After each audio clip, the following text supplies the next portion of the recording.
Dividen trap pada 24 April 2025 lalu sudah Om Brewok antisipasi nih. Koreksi harga sahamnya juga masih sesuai nih dengan perkiraan Om Brewok di video minggu lalu yang ini. Tapi kok di chart trading view-nya jadi ada penyesuaiannya? Kok support 1725 sampai 1750-nya sekarang berubah jadi resistennya? Terus gimana nih strategi Om Brewok selanjutnya? Biar pasukan ngorok tetap tenang dalam berinvestasi, yuk langsung aja kita ngorokin update pergerakan saham BNGA minggu ini. Selamat malam pasukan ngorok, selamat datang di channel Pojok Ngorok. Ngobrol, ngopi, bareng sama gue Om Brewok. Karena tidak ada cara yang benar-benar salah dalam menjalani kehidupan ini, tetapi Pojok Ngorok selalu menjadi tempat terbaik untuk kita menutup hari.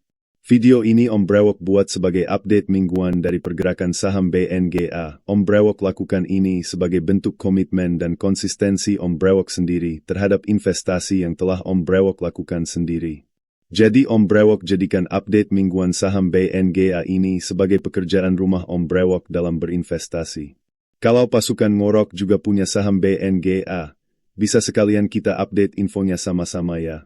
Jangan lupa subscribe channelnya, share juga biar pasukan ngorok makin banyak.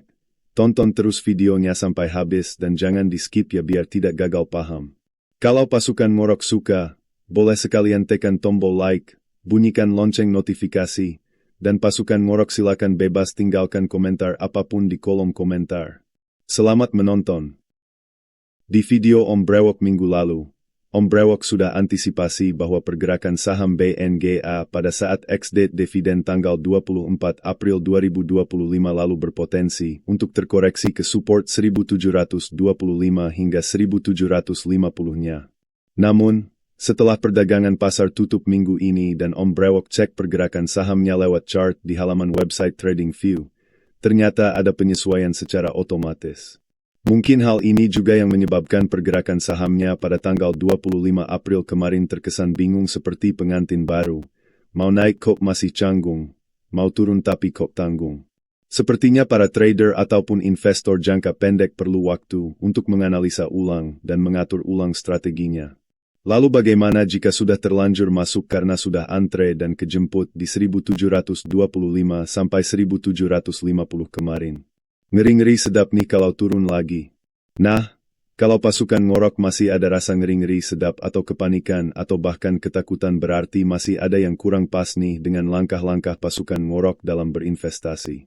Nanti Om Brewok buatkan video belajar investasi saham ala Pojok Ngorok ya, supaya pasukan ngorok tetap bisa berinvestasi sambil ngorok dengan tenang dalam kondisi apapun.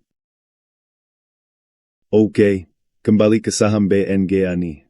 Kalau chartnya sudah berubah ya kita juga tinggal update saja analisanya. Pergerakan saham itu selalu bisa jadi naik atau bisa jadi turun, maka kita tinggal buat antisipasi untuk keduanya. Di video analisa minggu lalu, kita sudah buat antisipasi jika sahamnya naik.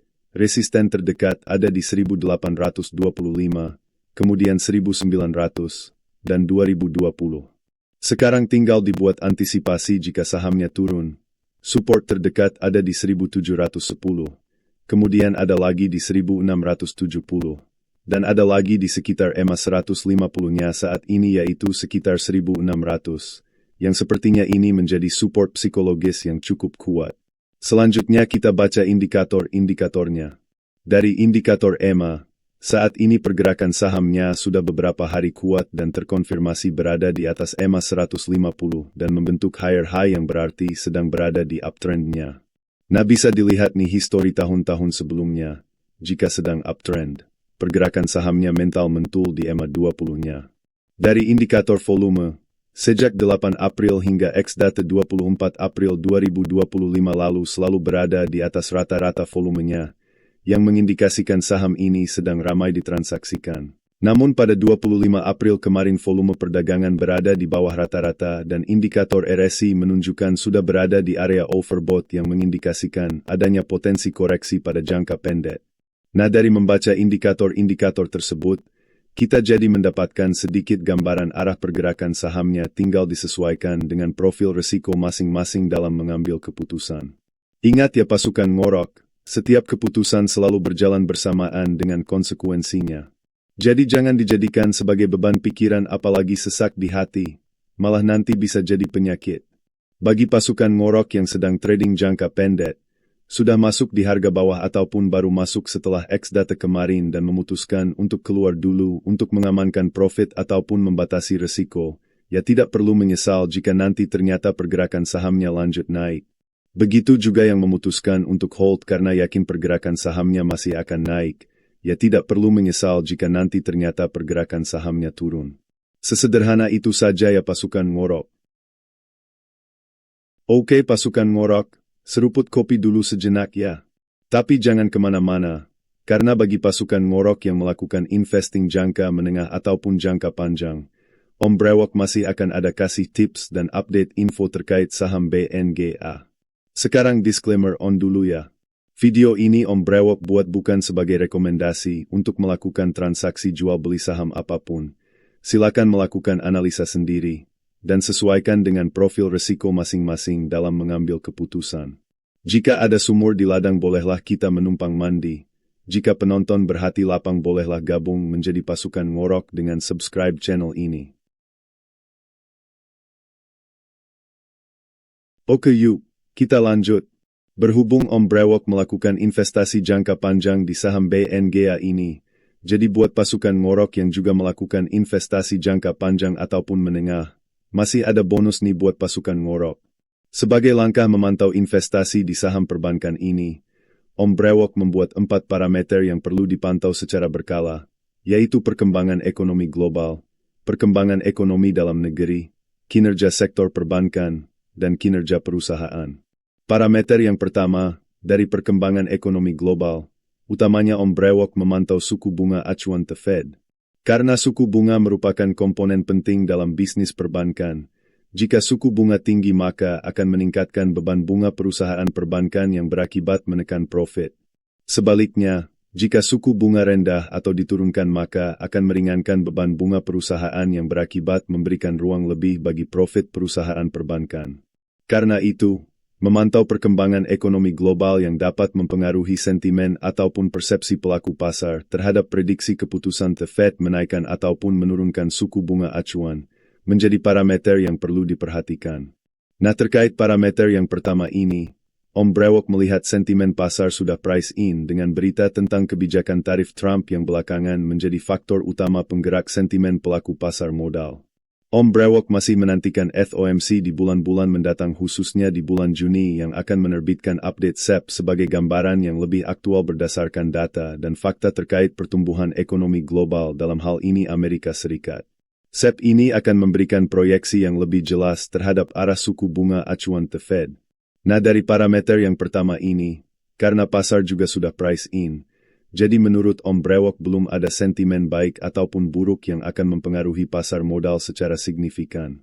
Lanjut parameter kedua, yaitu perkembangan ekonomi dalam negeri, utamanya Om Brewok memantau suku bunga BI. Kurang lebih korelasinya sama dengan suku bunga acuan The Fed parameter yang pertama tadi, namun ini skala dalam negeri. Nah dari parameter yang kedua ini, pada RDG BI tanggal 25 April kemarin, Gubernur BI Bapak Peri Warjio memutuskan untuk menahan suku bunga BI di 5,75% dengan tetap terbuka terhadap peluang untuk menurunkan suku bunga dengan tetap memperhatikan perkembangan kondisi ekonomi global dan stabilitas nilai tukar rupiah. Dari sini, Om Brewok melihat pelaku pasar juga sudah price in dengan kebijakan tersebut, sehingga belum ada sentimen baik ataupun buruk yang akan mempengaruhi pergerakan saham secara signifikan. Parameter yang ketiga, yaitu perkembangan kinerja sektoral dalam hal ini sektor perbankan. Pada saat yang sama, Gubernur BI Bapak Peri Warjio juga menyebutkan bahwa pada kuartal 1 tahun 2025 ini, pertumbuhan kredit perbankan masih bertumbuh di angka 9% dibandingkan tahun sebelumnya.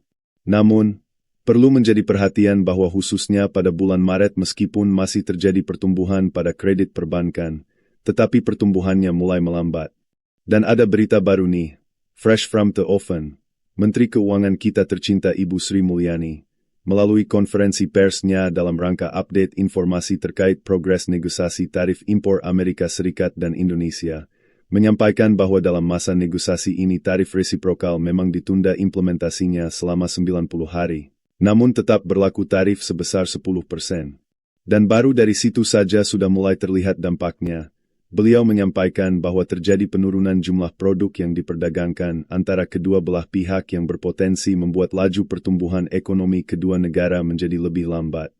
Namun, beliau bersama Menko Bapak Airlangga Hartanto juga menyampaikan langkah-langkah yang menjadi perhatian dan perlu untuk dilakukan agar Indonesia mampu beradaptasi dan bertahan di tengah masa transisi tatanan dunia baru ini. Kemudian dari pemaparan kinerja kuartal 1 tahun 2025 dari Bank BCA sebagai leader di sektor perbankan. Pertumbuhan kredit pada kuartal pertama ini tumbuh 14% dibandingkan tahun lalu dan berhasil mencetak laba bersih bertumbuh 9% dibandingkan tahun lalu dan bertumbuh 3% dibandingkan dengan kuartal sebelumnya atau kuartal 4 tahun 2024. Nah, ini akan berkaitan juga dengan parameter yang keempat, yaitu kinerja perusahaan, dalam hal ini kinerja Bank CIMB Niaga atau BNGA itu sendiri. Om Brewok juga masih menantikan rilis laporan keuangan kuartal pertama tahun 2025 dari BNGA. Nah, kinerja Bank BCA tadi bisa dijadikan sebagai pembanding. Apakah BNGA masih bisa mengikuti perkembangan bisnis di sektor perbankan? Apakah malah bertumbuh lebih baik daripada leader sektoralnya? Ataukah malah jauh lebih rendah dibandingkan leader sektoralnya? Tentunya hal tersebut dapat mempengaruhi sentimen pelaku pasar modal dalam mengambil keputusan mereka dalam berinvestasi.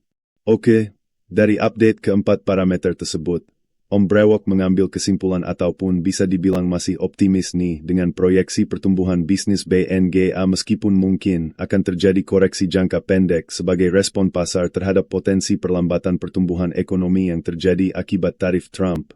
Namun Om Brewok yakin, dengan pemerintah sudah mengetahui potensi tantangan perekonomian yang mungkin akan timbul dan pemerintah juga sudah mengetahui dan tengah melakukan segala upaya untuk bersiap menghadapinya. Tentunya juga dengan bantuan doa dan dukungan seluruh rakyat Indonesia, maka Om Brewok yakin Indonesia akan mampu bertahan dalam menghadapi tantangan ekonomi di depan dan pasar modal Indonesia akan mampu pulih dan kembali bangkit seperti masa-masa crash sebelumnya. Tentunya Om Brewok akan terus tetap memonitor kondisi-kondisi yang dapat mempengaruhi kondisi pasar. Kalau menurut pasukan Ngorok bagaimana nih? Tulis di komentar di kolom komentar ya. Sebagai penutup, Om Brewok izin berbagi kata-kata bijak dari seorang investor legendaris dunia Peter Lynch nih. Beliau berkata, di balik setiap saham ada perusahaan yang menjalankan bisnisnya. Cari tahu apa yang mereka kerjakan atau bagaimana mereka menjalankan bisnisnya. Jadi pasukan Ngorok yang sedang berinvestasi, jangan lupa untuk selalu mengerjakan pekerjaan rumahnya ya. Pantau terus secara berkala berkaitan dengan kinerja perusahaan yang pasukan Ngorok beli sahamnya. Semoga bermanfaat. Selamat malam, selamat beristirahat, dan percayalah bahwa hari besok akan menjadi lebih baik dari hari ini dan hari-hari sebelumnya. Om Brewok izin pamit, salam pojok Ngorok.